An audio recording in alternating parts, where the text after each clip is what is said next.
આ વિડીયોને ધ્યાનપૂર્વક સમજો.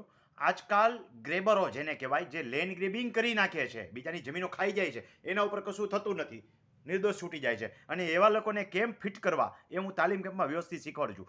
પણ આજકાલ એક નવો ટ્રેન્ડ ચાલ્યો છે કે ક્યાંક અધિકારીઓને પૈસા ખવડાવી બિચારા નિર્દોષ ખેડૂત જેનો કાયદેસરનો કબજો હોય અને એવી વ્યક્તિને લેન્ડ ગ્રેબિંગની ધમકીઓ આપી અને ફિટ કરી દેવાની વાતો થાય છે. આવા જ એક બિચારા નિર્દોષ ખેડૂતની વાત સાંભળો, પછી આપણે આગળ વાત ચલાવીએ.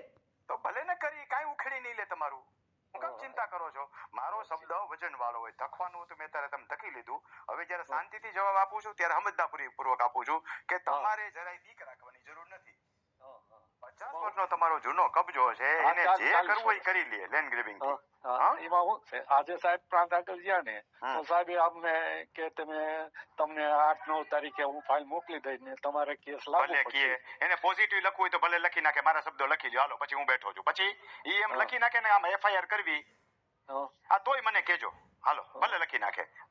વજન ને સમજદારી પૂર્વક કહું છું, આટલા વર્ષના અનુભવ પછી કહું છું. અને લેન્ડ ગ્રેબિંગ હું 4 કલાક શીખવાડું છું. આવી જાજો આવતા તાલીમ કેમ્પમાં. પૈસા 2000 બાદ કરી દઈશ. 3500 માંથી ખાલી 1500 ભરજો, આવજો શીખવા માટે. તમને મેં એકવાર કીધું હોય કે કાંઈ ઉખેડી ન લે ત્યારે સમજીને કીધું હોય કે પ્રાંત અધિકારી, ડેપ્યુટી કલેક્ટર કે કલેક્ટર એમ લખી નાખે આમાં FIR કરવી, તો પણ તમારા ઉપર FIR નહીં થાય. પછી હાલો, મારા શબ્દ ઉપર વિશ્વાસ રાખજો, મારો શબ્દ ફગે નહીં. હા, એ તો જે કેસ હું જોઈ ગયો હોઉં એક વખત, રૂબરૂ તમે મને મળી ગયા છો, જે કેસનો મેં અભ્યાસ કર્યો એમાં હું જે બોલું ને એ પથ્થરની લકીર સમજવાની, અને એમાં જરાય શંકા નહીં કરવાની, શાંતિથી હોઈ જાઓ. ખેડૂત મિત્રો, આવા બધામાં થાય છે એવું કે માણસો ખોટી રીતે જે છે એ ખેડૂતને દબાવે છે અને પૈસા દઈને બિચારા નિર્દોષ ખેડૂતને દબાવે છે. હું કદી કોઈ ગ્રેબરોની ફેવર કરતો નથી. જેને લેન્ડ ગ્રેબિંગ કરી છે, બીજાની જમીન ખાઈ ગયા છે, એને કદાચ FIR ન થાય ને તો પણ કેમ ફિટ કરવો એ આવડે છે ને એ તાલીમ કેમ્પમાં શીખવાડું છું. પણ જે બિચારો સાવ નિર્દોષ ખેડૂત છે, જેને કોઈની લેન્ડ ગ્રેબિંગ કરી જ નથી, ભાઈઓ ભાગની જમીન મળી છે, આવા નિર્દોષ ખેડૂતને એમ કે હું તને ફિટ કરી દઈશ, ભલે ફિટ કરી દે, આપણે જોઈશું કેમ ફિટ કરે. આ લોકશાહી છે, આમાં ગમે એને ગમે આ ફિટ કરી શકાતો નથી. આ તો કોઈ જગ્યાએ સિસ્ટમ સાથે ભાંગતોડ થાય છે. નિર્દોષ જે છે એ બિચારાને ધમકાવે છે અને જે ખરેખર દોષિત છે એવો છૂટી જાય છે. એટલે મારો આ સેવા આપવાનો આદેશ જ એ છે, ઉદ્દેશ્ય જે છે કે કોઈ પણ નિર્દોષ ખેડૂત જે છે એ ફસાવો ન જોઈએ અને દોષિત વ્યક્તિ જે છે એની પાસેથી ખેડૂતને ન્યાય કેમ અપાવવો એ હું શીખવાડું છું. અને તાલીમ કેમ્પનો મારો હેતુ જે છે, આ 2-3 મિનિટના વિડીયો તમે સાંભળી અને કામ જાતે ન કરી શકો. તમારા ઘણા બધા એડવોકેટ પણ તાલુકામાં એવા હોય કે જે સક્ષમ ન હોય, તો મારી પાસે તાલીમ કેમ્પમાં આવ્યો હોય તો હું એના ક્લ્યુ આપું છું. બધી વસ્તુ છાપીને ડિફેન્સ સાથે આપું છું. આ જગ જાહેર ન આપી શકાય. જગ જાહેર તો એનો દુરુપયોગ થાય.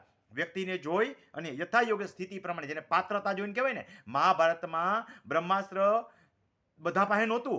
અરે ગુરુ દ્રોણાચાર્ય અર્જુનને આપ્યું હતું, પણ એના સગા પુત્ર જે છે અશ્વસ્થામાને નહોતું આપ્યું. એ તો ચોરી છુપીથી એને મેળવ્યું, એટલે પાછું વાર્તા નહોતું આવ્યું, ભૂત યોનીમાં ભટકે છે. એટલે આવા ભૂત યોનીમાં જે ભટકે છે એના માટેની આ વાત છે કે બીજા ઉપર બ્રહ્માસ્ત્ર ખોટી રીતે વાપરશો નહીં, નહીતર ભૂત યોનીમાં ભટકશો. એને પણ બચાવવાવાળા પીડ્યા છે. અને જેને ખરેખર નથી આ ગ્રેબર છે એની ઉપર બ્રહ્માસ્ત્ર વાપરતા પણ શીખવાડું છું. એટલે જ તાલીમ કેમ્પ જાહેરાતના હેતુથી નથી હોતો. મારા તાલીમ કેમ્પના હિસાબના વિડીયો પણ જોઈ લેજો કે કેટરિંગના પૈસા આપવા હોય ને ત્યારે 10,000 ઘટન ઘરેથી હું મગાવતો હોઉં છું. એટલે તાલીમ કેમ્પમાં આ તો હું જ્યાં સેવા આપું છું ને, બદલામાં મને જે રકમ મળે છે ને એ આગલા દિવસે શુક્રવારે આવે છે, એ રકમો આપે છે. એથી તાલીમ કેમ્પ સેટ થાય છે. બાકી શનિ રવિના તાલીમ કેમ્પના હિસાબમાં તો આમ હાંધામેળ માંડ થાય, આમ બેલેન્સ શીટ માંડ થાય.